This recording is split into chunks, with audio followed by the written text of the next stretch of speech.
American Hotel and Lodging Association believes there are 43 million environmentally minded travelers. People want to travel and learn how to connect to the environment. You can call it green tourism, ecotourism, or eco-travel. Either way, it seems to be catching. Much better than catching a cold. Hi Amy, I'm Carla. Nice to meet you. It's good to meet you. So what brings you to the Green Heart Shop? Well, we came today to talk a little bit about free trade. We were talking with Allison and she was explaining the whole concept. Okay. And I hear that you are an expert on volunteering for green travel and helping others while they're traveling. Yeah. So a totally new way to do a vacation. So I wanted to find out a little bit about that. Okay. Well, another part of CCI and sort of the Green Heart Shop is our travel abroad programs. We have programs for teens and adults, and in particular, our volunteer program is a way for adults 18 to 80 to go abroad and give back. You know, take their vacation time, or if they wanted to sort of take a career break, or they're off during the summer, maybe if they're a student, they could go abroad and do a volunteer project, either humanitarian work or environmental work. So it's a way for them to take their time to give back. Okay, well now where do they go? Where are we talking? I know we were talking about landfills earlier. Do they go to a landfill? No. There's projects in several different countries, basically on every continent. We're actually developing some new programs, hopefully soon, in Ireland and other parts of Europe. Right now we mostly have projects focused in Africa, Central and South America, Asia, and then also Oceania, Australia, New Zealand. But they can go pretty much anywhere in the world. So what do you actually do on these trips? Well, volunteers can choose between humanitarian work and environmental work. So, for example, if you wanted to do humanitarian work, that may include something like working in an orphanage, teaching in a school, you know, working on a community development project. That, you know, those actually range anything from doing a building project or painting, revamping a community, making it more beautiful, to doing outreach programs, you know, health education, education on AIDS and HIV, how to prevent certain diseases, and hygiene, and all kinds of things. And then environmental projects, if you were more interested in that sort of thing, you could do anything from just general conservation work, tree planting, erosion control, building trails and pathways, doing ecotourism projects, or, you know, the other part of that is animal rescue conservation work as well. Now, actually, a lot of those projects sound like they're going to take a lot of time. Do you have short trips and long trips, or what are we talking from a time commitment? Yeah, it really ranges. People can decide to go generally from 2 weeks all the way up to 12 weeks or 3 months. You can extend it longer, and then we also have several projects where you could just go for a week if you wanted to. Usually those are in the destinations that are a bit closer, maybe in Central America, South America, rather than, you know, going all the way to Africa. But people can definitely choose, you know, if they only have a short amount of time. And the nice thing about our programs is they're very flexible. You can choose your own start and end dates for the most part. So you can really, you know, fit it in with your life and what's going on with you and your schedule. Now, do you have an opportunity to go out and have a little bit of fun, check out the culture? Yeah, definitely.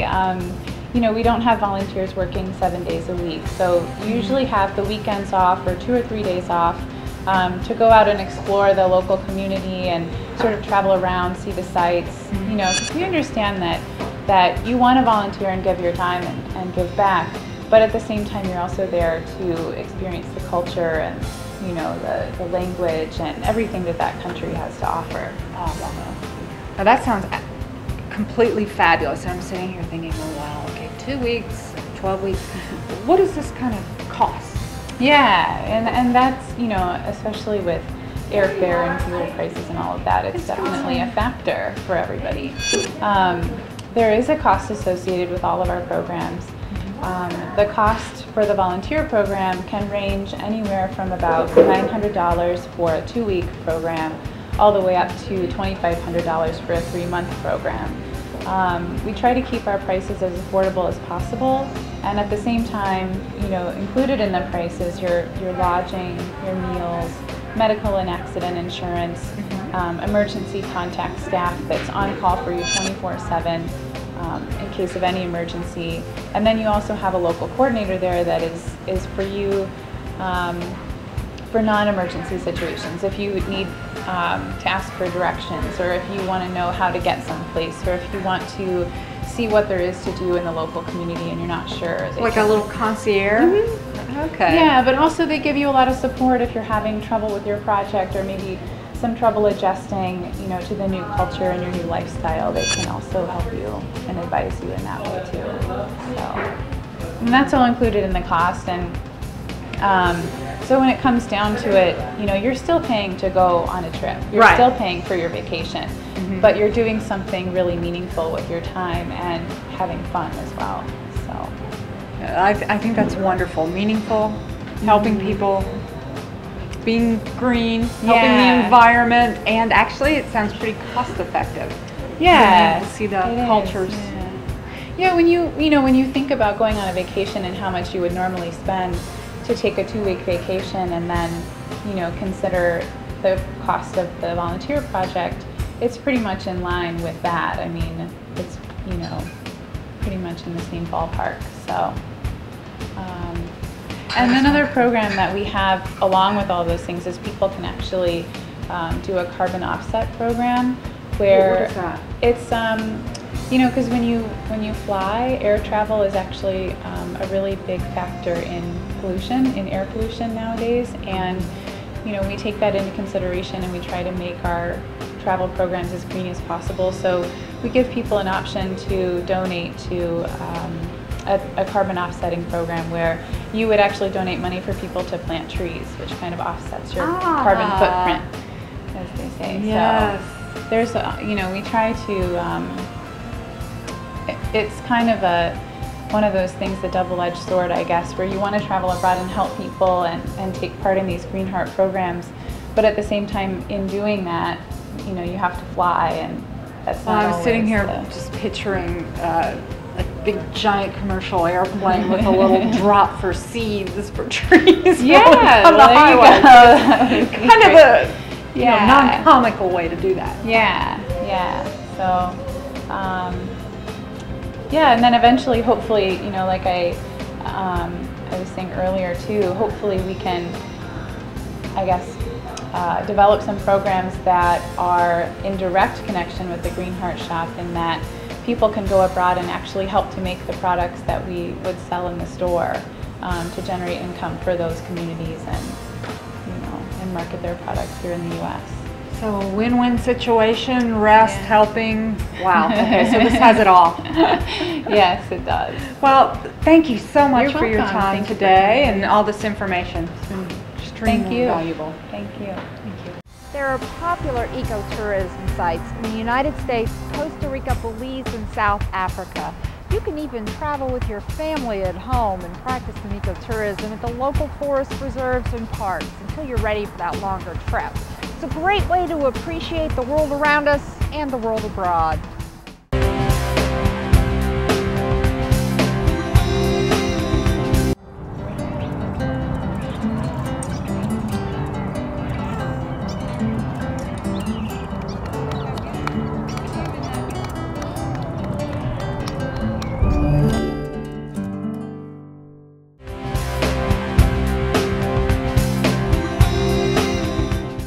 For watching. First, we learned how to save a little bit of money with some eco-friendly insulation. Then we took a look at making some money, becoming a Thai massage therapist. And lastly, we looked at greening up the vacation with a bit of ecotourism. So watch again to learn how to save some money, make some money, and go green on The Green Show.